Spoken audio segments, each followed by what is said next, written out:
Assalamualaikum warahmatullahi wabarakatuh. Jumpa lagi bersama saya Adi di channel Boleh Sejarah. Dan pada video kali ini saya akan kembali lagi membacakan suatu kisah misteri. Kali ini berjudul tentang sebuah kisah Gunung Kematian. Cerita kali ini datangnya dari Manafilah ya teman-teman. Nantinya kalian juga bisa mengunjungi thread beliau secara langsung. Yuk, daripada kita lama-lama, daripada kita penasaran bagaimana kisahnya, mari kita langsung saja menuju ke ceritanya. Perhatikan baik-baik karena ceritanya akan segera saya mulai.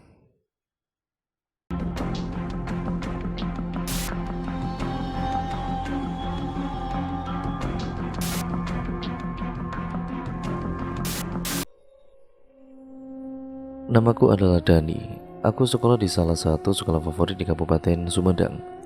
Singkat cerita, waktu itu adalah hari pertama masuk sekolah setelah MPLS. Dan aku masih belum punya teman yang cocok. Dan pada saat aku berangkat sekolah, aku berpapasan dengan seorang anak yang satu kelompok denganku. Dan dia bernama Otoy. Dia adalah cowok berkacamata yang mempunyai kepribadian cuek, namun aku merasa dia masih belum cocok denganku. Kemudian ada orang yang mengajak kenalan kepadaku, namanya adalah Hasan dan juga Andrian. Mereka berasal dari satu sekolah yang sama. "Hai, siapa namanya?" ujar Hasan. "Hai juga, saya Dani. Nama kamu siapa?" "Namaku Hasan dan ini temanku namanya Andrian," jawabnya sambil menunjuk kepada Andrian. Kemudian aku pun berjabat tangan dengan Andrian dan akhirnya aku punya dua orang teman dan kami duduk berdekatan, yaitu Hasan dan Andrian bangku ketiga dan aku bangku keempat. Saat bel masuk berbunyi, masuklah wali kelas kami, yaitu Pak Taufik. Dan menurutku beliau adalah orang yang baik serta berwibawa dan dia mengajar di mata pelajaran PAI. Dan 4 jam pelajaran habis dipakai untuk perkenalan serta ngobrol-ngobrol saja. Pada saat bel istirahat berbunyi, kami kemudian bermain ludo. Dan pada saat kami bertiga sedang main, ada yang mau ikut gabung, namanya adalah Fauzan, Faris, Otoy, dan Dimas. Dan kami pun kemudian bermain bersama sampai akhirnya kami pun bercerita dengan hobi masing-masing. Dan hobi kami semuanya sama, yaitu hiking. Kami pun akhirnya mempunyai rencana untuk hiking bersama-sama, ya ke salah satu gunung di Kabupaten Sumedang. Hari demi hari aku lalui satu persatu. Aku mulai kenal dengan teman sekelasku dan ada salah satu orang yang membuatku tertarik pada dia. Menurutku, dia mempunyai kepribadian yang baik serta berwibawa karena dia pernah menjabat menjadi ketua OSIS pada saat SMP. Namun setelah sekian lama akhirnya aku sadar dia bukan untukku, tapi dia milik orang lain. Dan akhirnya kami pun menjadi teman akrab sampai sekarang ini. Dia sebut saja namanya Syafira. Dan aku pun mengajak Syafira untuk hiking bareng. Tapi katanya dia tidak diperbolehkan oleh orang tuanya. Maka dari itu, aku pun kemudian mengajak teman perempuanku yang satu lagi, namanya adalah Dea.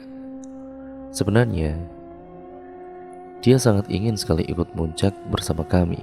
Namun dia sangat takut dengan monyet dan akhirnya ia pun tidak jadi ikut.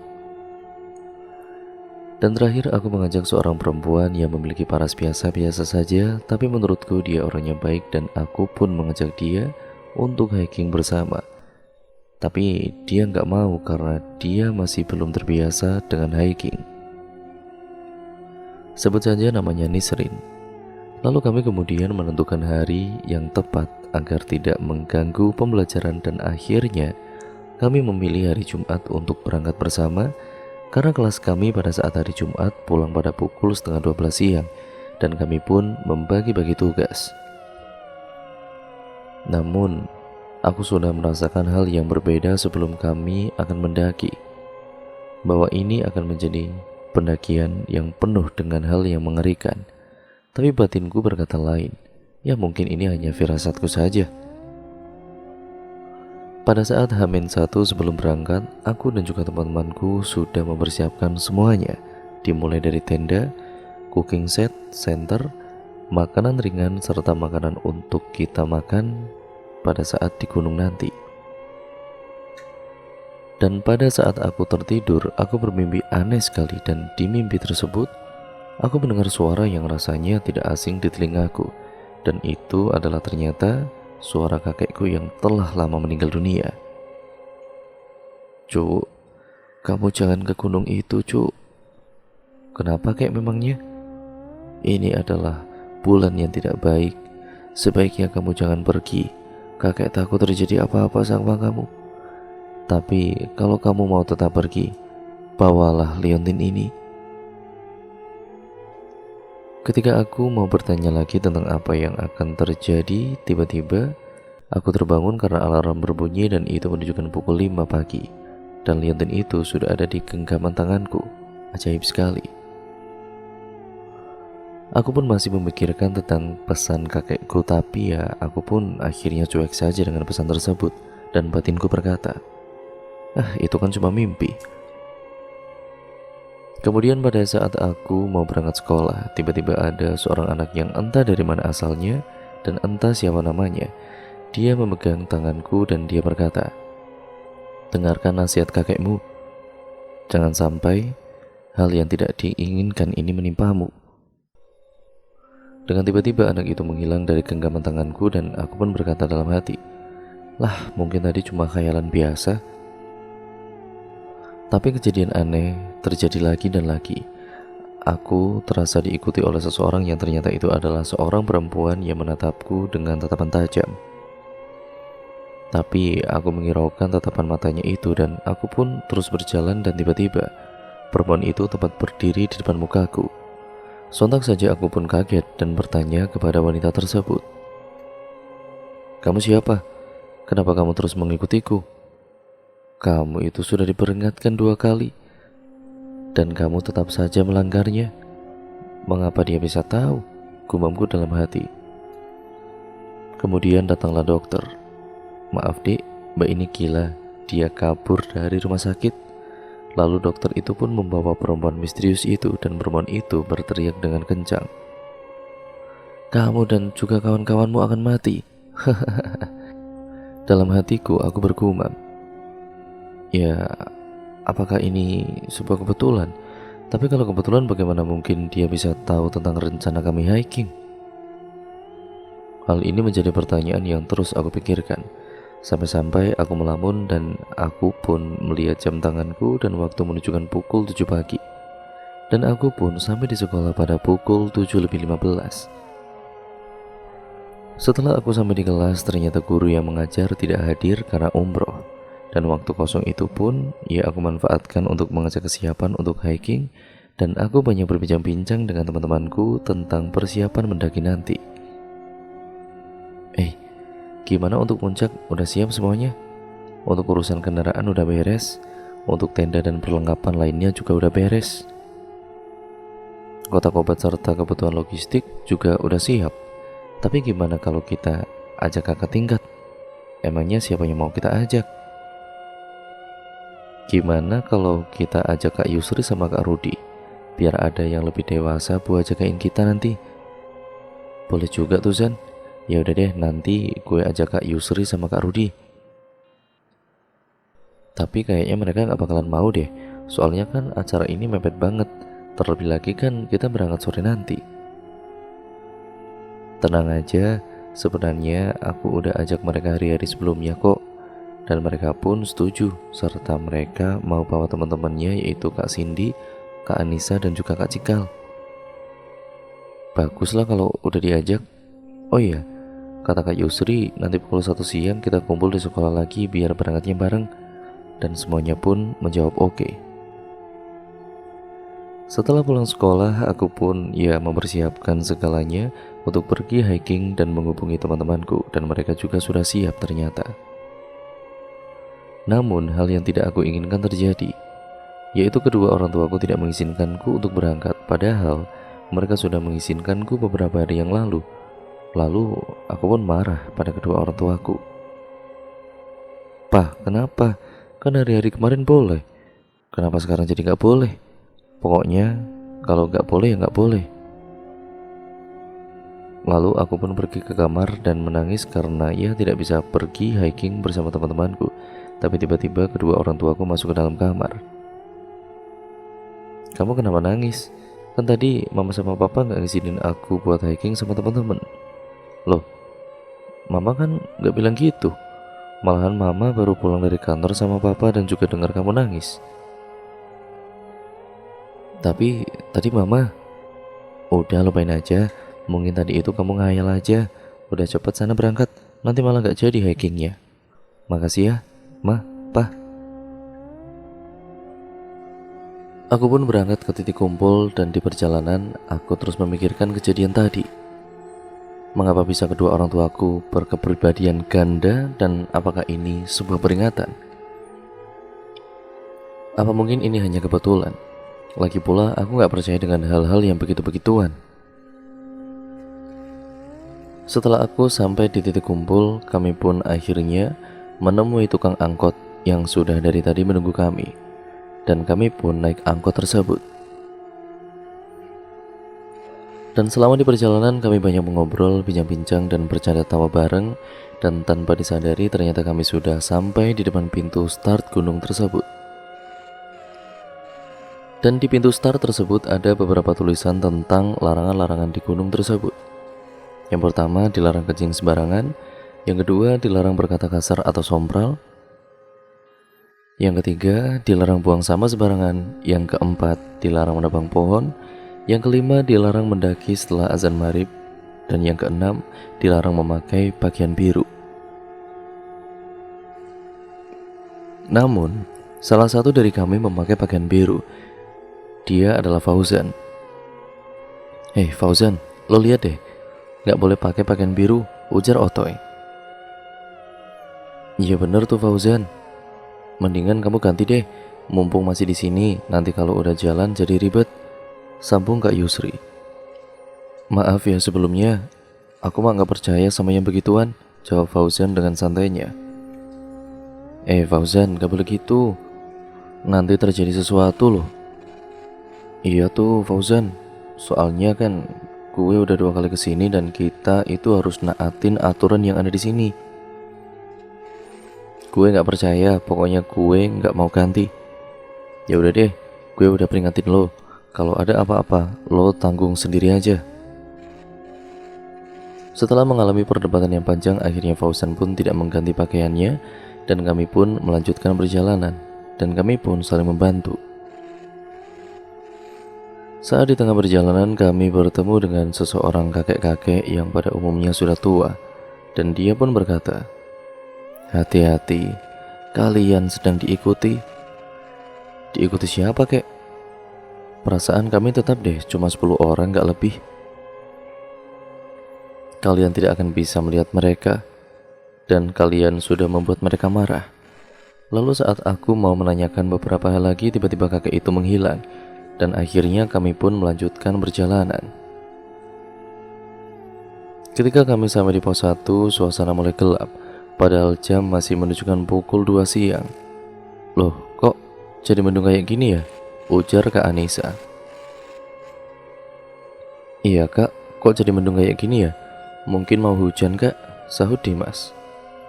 Ya udah deh, kita nggak boleh lama-lama di sini. Ayo mendingan kita lanjutkan perjalanan kita, jawab Kak Yusri. Kami pun melanjutkan perjalanan. Tiba-tiba Fauzan terjatuh dan kakinya keseleo. Hei, tolong. Zan, lu kenapa? Nggak tahu. Tiba-tiba kaki gue kerasa ada yang narik nih. Ya udah deh, Toy, cepet lo keluarin itu kotak P3K. Kemudian si Otoy ini mengeluarkan kotak P3K dan mengoleskan balsam pada bagian kaki Fauzan. Dan sepertinya Fauzan pun sudah mulai agak mendingan. Lalu kami pun melanjutkan perjalanan dan saat kami akan sampai pada pos 2, tiba-tiba kilat menyambar dan pohon yang berada di dekat kami dan pohon tersebut akhirnya tumbang. Sontak kami pun berteriak dan berlari. Namun pohon tersebut menuju ke arahku, tapi Dimas yang menyelamatkanku dengan mendorongku dan aku pun selamat, tapi Dimas tertindih oleh pohon tersebut dan Dimas pun meninggal di tempat. Aku pun berteriak histeris sambil menangis karena baru kali ini aku melihat orang yang baru aku kenal meninggal secara langsung tepat berada di depan mataku. Padahal aku masih ingin mengenalnya lebih jauh. Dimas, udah Dan, ikhlaskan saja kepergian Dimas, ujar Kak Yusri sambil memeluk Dani. Bagaimana aku bisa mengikhlaskan kepergian Dimas? Dia orang yang baru aku kenal. Aku ingin mengenalnya lebih jauh lagi. Kami pun kemudian menguburkan mayat Dimas dengan perlengkapan yang seadanya. Sambil berdoa untuk Dimas, aku masih kepikiran tentang larangan yang kita langgar tadi. Apakah mungkin karena kami sudah melanggar larangan yang berlaku di gunung tersebut? Sebenarnya aku ingin marah kepada Fauzan. Tapi ya aku tahan saja karena pada saat itu sedang dalam suasana suka duka. Udah Dan, mendingan lo doain Dimas supaya dia ditempatkan di sisi Allah Subhanahu wa Ta'ala. Kita mau lanjut atau kita turun lagi aja? Tanya Kak Yusri. Kalau gue pengen lanjut aja, soalnya kan udah nanggung nih, jawab Fauzan. Gue juga setuju, timpal Faris. Kalau lihat situasi kayaknya ya kita harus turun deh. Soalnya kalau udah kayak gini, ya keadaan makin memburuk. Kak, mendingan kita lanjutin aja, soalnya udah nanggung perjalanannya, ujarku. Ya udah, oke, kita lanjutin aja, putus Kak Yusri. Dan semuanya pun sepakat untuk lanjut meskipun aku rasa ini nggak terlalu baik. Setelah semua sepakat untuk lanjut, kami pun melanjutkan perjalanan dan kami pun sampai di pos 3. Dan waktu sudah menunjukkan pukul 15:15. Dan kami pun bertayamum untuk melaksanakan sholat berjamaah. Dan aku pun berdoa kepada Allah Subhanahu wa Ta'ala agar Dimas ditempatkan di tempat yang terbaik. Setelah kami selesai sholat, kami pun melanjutkan perjalanan. Seketika, rasa sedih aku pun hilang karena semua orang menghiburku sepanjang perjalanan, terutama Kak Yusri dan juga Kak Cindy. Mereka menghiburku dengan lelucon yang membuat semua yang ikut hiking ini tertawa terbahak-bahak. Namun hal yang tidak ingin aku inginkan terjadi lagi. Tiba-tiba Kak Cindy terjatuh ke dalam lubang yang dalam. Dan ini yang berada di dalam lubang tersebut terdapat banyak hewan-hewan berbisa seperti kalajengking, laba-laba, dan ular. Awalnya Kak Cindy mencoba untuk naik kembali, namun karena lubang tersebut terlalu dalam, maka Kak Cindy terjatuh ke dalam lubang tersebut dan sepertinya Kak Cindy sudah mulai kelelahan untuk memanjat kembali ke atas. Di atas, kami terus berteriak kepada Kak Cindy, terutama Kak Yusri, karena mereka sudah temenan selama 3 tahun lamanya. Dan Kak Yusri sangat takut kalau harus kehilangan sahabatnya itu. Jin, lo gak kenapa-napa kan? Tanya Kak Yusri. Gak apa-apa Yus, cuman gue udah lelah banget buat manjat. Kayaknya gue bakalan mati di sini deh. Jangan ngomong begitu Jin, gue yakin lo pasti bisa. Lo bertahan ya di sana. Gue sama teman-teman mau ngeluarin dulu tali ini buat lo. Lalu kami melemparkan tali kepada Kak Cindy. Namun hal itu sudah terlambat karena kaki Kak Cindy sudah tergigit ular sebelum kami melemparkan tali itu ke dalam lubang. Dan akhirnya Kak Cindy juga meninggal dunia di dalam lubang tersebut. Kak Yusri dan juga Kak Anissa berteriak histeris karena teman mereka meninggal digigit ular. Dan Kak Yusri mencoba untuk masuk ke dalam lubang tersebut. Namun kami menghalanginya dengan memegang Kak Yusri supaya ia tidak jatuh ke dalam lubang tersebut.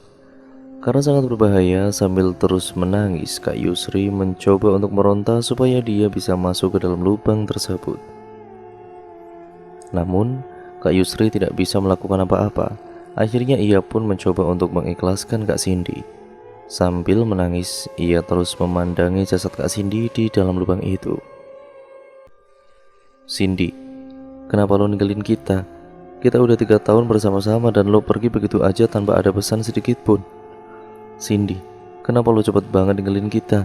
Padahal gue banyak salah sama lo.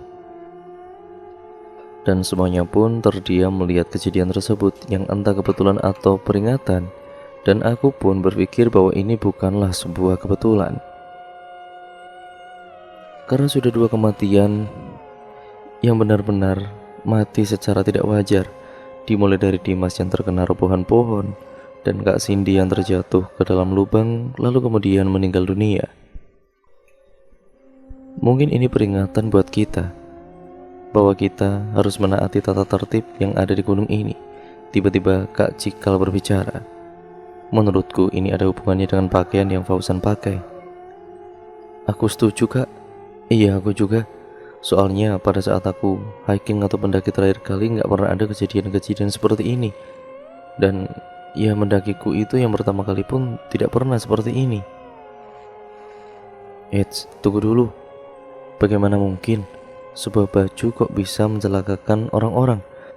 Lagi pula kalau aku yang melanggar, kenapa mereka yang mati coba? Lo gak berani bicara begitu di depan mayat teman-teman gue. Udah Yus, lo jangan kebawa emosi kayak gini, nanti malah jadi kacau. Gue gak peduli. Gue cuma mau temen gue Cindy balik lagi. Tapi kan Kak Cindy udah gak ada, ujarku. Lo diem, atau lo mau gue kamar juga? Bener apa kata Dani dan juga Rudius? Lo itu harus tenang, lo gak boleh kayak gini. Setelah mendengar perkataan Kak Cikal, Kak Yusri pun menangis terseduh-seduh. Gue gak mau kehilangan temen gue lagi, Kal. Gue takut kalau sampai terjadi apa-apa sama kita. Kayaknya kita harus turun deh. Suasananya mulai gak enak nih di gunung ini, kata Kak Cikal. Aku setuju, Kak. Memang awalnya aku menganggap kejadian ini sebagai kebetulan. Namun setelah melihat dua orang yang meninggal, aku rasa ini bukan sebuah kebetulan. Gue gak setuju. Ngapain cuma gara-gara hal beginian harus turun lagi coba, tunggas Fauzan. Iya sih kata Fauzan, kita udah nyampe sini juga, udah nyiapin semuanya juga. Udah jauh-jauh hari loh, masa mau turun aja? Begitulah timbal Otoy. Apa kalian gak sadar ya? Dua orang dari kita itu udah meninggal loh. Apa lo mau ada yang mati lagi? Oke, semuanya tenang. Yang rencanain ini kan kita semua. Kita harus bisa ngambil keputusan supaya gak ada lagi yang meninggal. Pokoknya gue mau tetap lanjut. Gue jamin lo semua bakalan selamat deh. Setelah mengalami perdebatan yang cukup panjang, akhirnya kami memutuskan untuk melanjutkan perjalanan. Tapi itu semua dengan syarat Fauzan yang akan bertanggung jawab apabila terjadi hal yang tidak diinginkan kembali. Lalu kami pun berdoa supaya Kak Cindy diterima di sisi Allah SWT. Setelah berdoa, kami pun melanjutkan perjalanan dan waktu sudah menunjukkan pukul 4 sore dan itu sudah mulai masuk sore juga.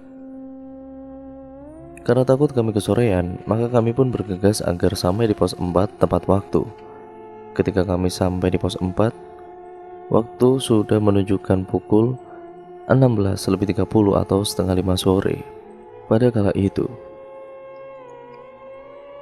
kami pun kemudian mendirikan tenda dan masing-masing tenda untuk 4 orang.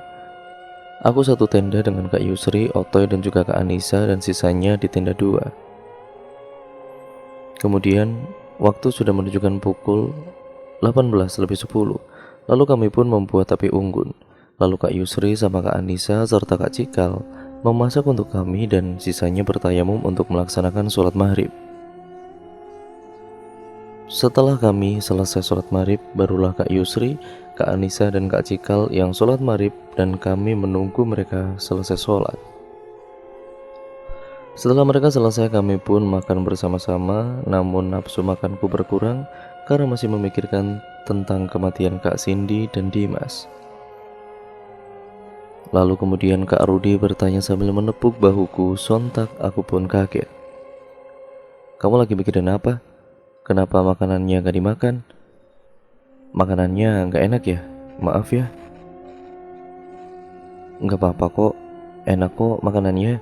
Tiba-tiba Fauzan mengambil makananku. Ya udah kalau lo gak mau, buat gue aja. Kembaliin makanan gue. Cie marah, ujar Fauzan dengan nada agak meledek. Lalu Fauzan pun mengembalikan makanan itu. Setelah makan, kami pun langsung tidur dan tidak melanjutkan pendakian karena kami harus menaati tata tertib yang ada. Pada saat kami sedang tidur, tiba-tiba ada badai yang sangat besar yang menerpa tenda kami dan tendaku serta tenda Kak Yusri pun roboh. Namun, kami menyadari sesuatu bahwa ada sebuah kertas di atas tenda kami yang roboh itu, dan isi kertas tersebut adalah kalian semua akan mati. Sontak aku dan juga teman-temanku kaget melihat tulisan tersebut, dan yang bertambah parah, salah satu teman kami hilang. Dia adalah Fauzan. Kalian ada yang lihat Fauzan nggak? Nggak lihat? Emangnya Fauzan nggak ada? Nggak ada kak. Sekarang di mana ya? Atau gimana nih? Kita udah kehilangan Dimas, Cindy, sekarang Fauzan yang hilang entah kemana. Di mana dia sekarang? Ujar Kak Yusri. Yus, tenang Yus, jangan panik dulu. Siapa tahu Fauzan lagi buang air terus tersesat. Cik, kalau jahat, masa ngomongnya gitu? Tiba-tiba ada suara di balik semak belukar dan ternyata itu adalah seekor rakun. Gue pikir apaan itu tadi. Teman-teman, gue mau kucing dulu ya, ujar Otoy. Silakan aja, tapi harus berdua, nggak boleh seorang. Gue takut nanti terjadi apa-apa lagi. Ya udah deh, Riz, temenin yuk. Kemudian Otoy pun melanjutkan pergi kencing yang ditemani oleh Faris. Namun entah kenapa mereka sangat lama perginya, sampai kami bosan menunggu dan tiba-tiba terdengar bunyi teriakan. Sontak kami pun berlari menuju suara tersebut dan menemukan mayat Faris yang tergantung di atas pohon. Tapi di sana tidak ada Otoy dan di sana hanya ada mayat Faris. Hal ini menjadi tanda tanya besar. Kemana sebenarnya Otoy pergi? Aku pun kemudian terkulai lemas sambil menangis dan memandangi mayat Faris yang tergantung di atas pohon. Faris, kenapa lo cepat ninggalin kita? Padahal kita baru aja kenal. Kenapa lo cepat pergi? Gue udah kehilangan banyak temen dan lo ninggalin gue juga. Faris, bangun Faris. Semua orang yang ada di sana terdiam kecuali aku yang terus berteriak sambil menangis. Dan teman-temanku baru sadar ternyata waktu sudah menunjukkan pukul 00 ataupun jam 12 tepat tengah malam. Padahal kami rasa ya sudah lama. Bahkan kami tidur pun sudah lama. Dan aku pun baru sadar ternyata jam tangan yang aku pakai terhenti di angka 12 tepat tengah malam. Kami pun kemudian memakamkan Faris dengan peralatan seadanya, sambil kami berharap ada pendaki lain yang lewat, namun hal itu sepertinya tidak akan terjadi. Dan malam itu menjadi malam paling mengerikan bagi kami, karena kami sudah kehilangan 4 orang ditambah lagi malam yang tidak ada akhirnya. Sebaiknya kita segera menuju ke puncak, kakak khawatir kalau ada kejadian seperti ini lagi, ujar Kak Cikal. Aku setuju sama Cikal, timbal Kak Anissa. Kalau begitu, ayo kita lanjutkan perjalanan kita. Kami pun melanjutkan perjalanan untuk sampai di pos 5. Namun jarak dari pos 4 ke pos 5 terasa sangat lama sekali. Padahal waktu terakhir kali aku kesini jarak dari pos 4 ke pos 5 cuma 10 menit. Dan ini menjadi suatu keanehan. Kok lama banget ya sampai ke pos 5-nya? Tumben kayak gini. Nggak tahu tuh kak. Padahal terakhir kali aku kesini cuma 10 menit. Setelah kurang lebih berjalan 30 menit, kami malah balik lagi ke pos 4 dan itu menjadi tanda tanya besar bahwa kami ataupun ya kita ini telah melanggar aturan yang telah ditetapkan oleh penjaga di sana.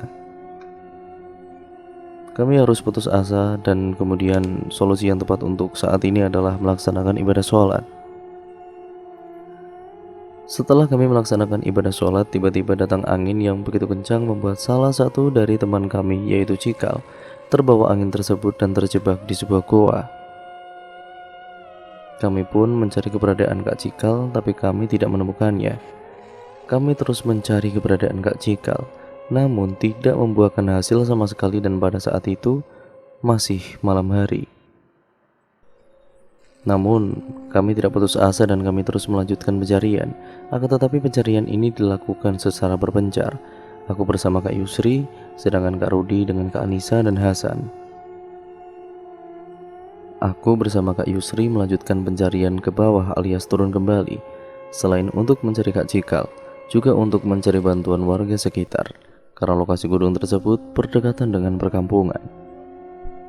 Sedangkan Kak Rudi dan juga Kak Anissa pergi ke puncak dengan harapan ada pendaki yang sedang berkemah di sana. Pada saat aku dan juga Kak Yusri turun dari gunung, kami melihat ada sepercik cahaya yang menyorot kepada kami, dan itu adalah sekelompok penduduk yang sedang berpatroli kalau terjadi sesuatu di gunung tersebut.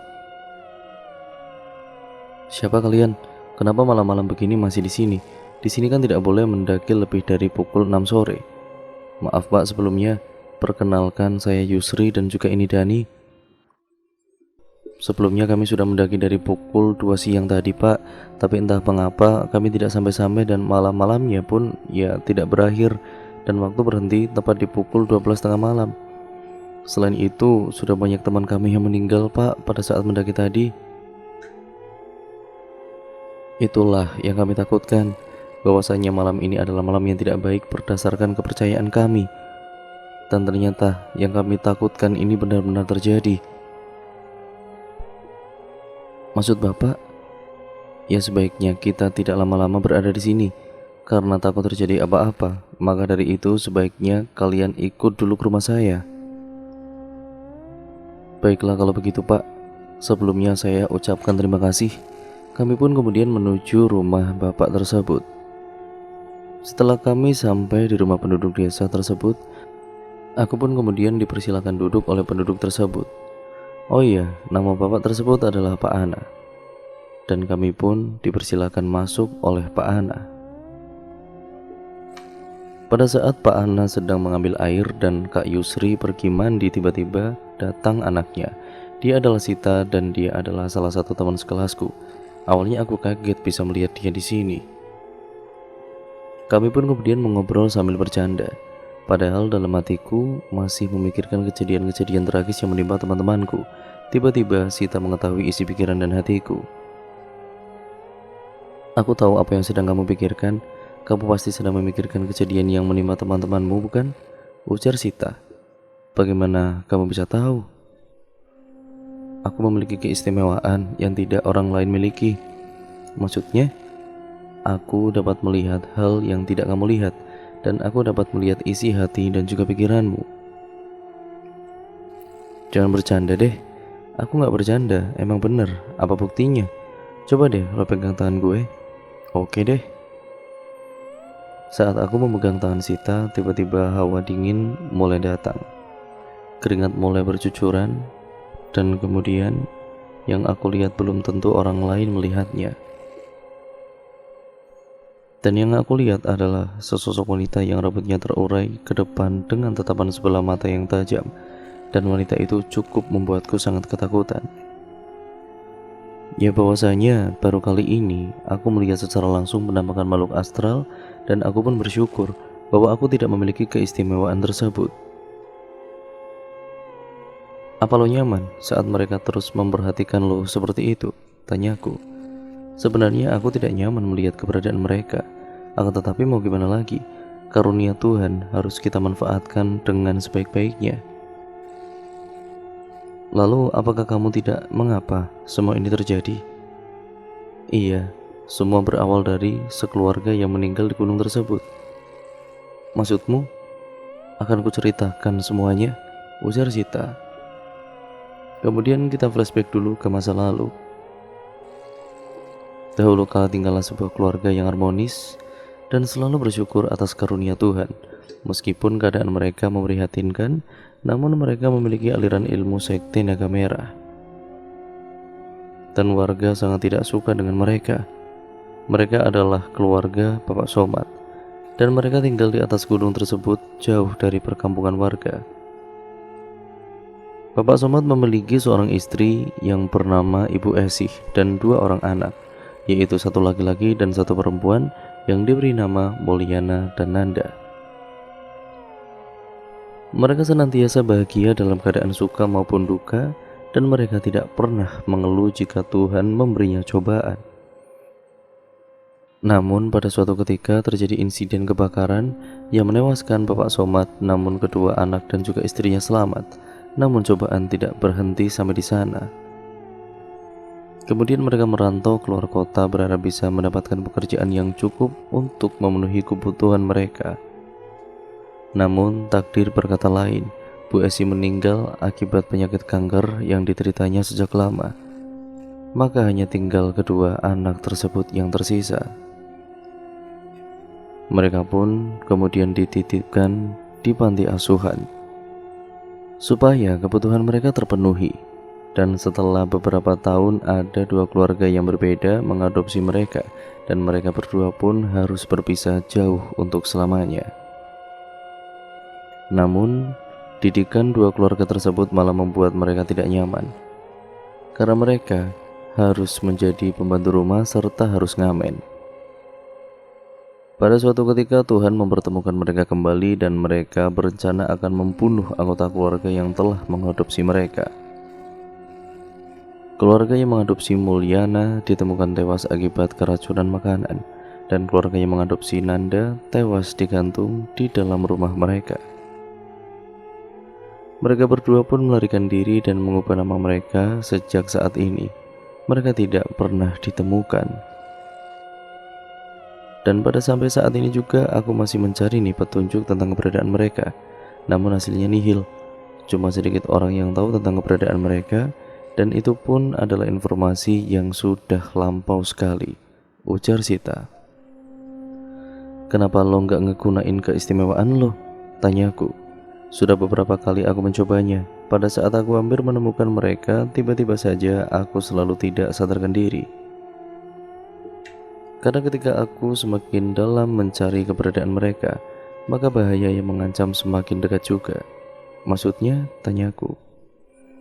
Aku punya firasat bahwa mereka menjadi penyembah setan, dan ada mitos mengatakan bahwa di gunung itu ada sebuah tempat yang dihuni oleh sesosok jin yang sangat mengerikan.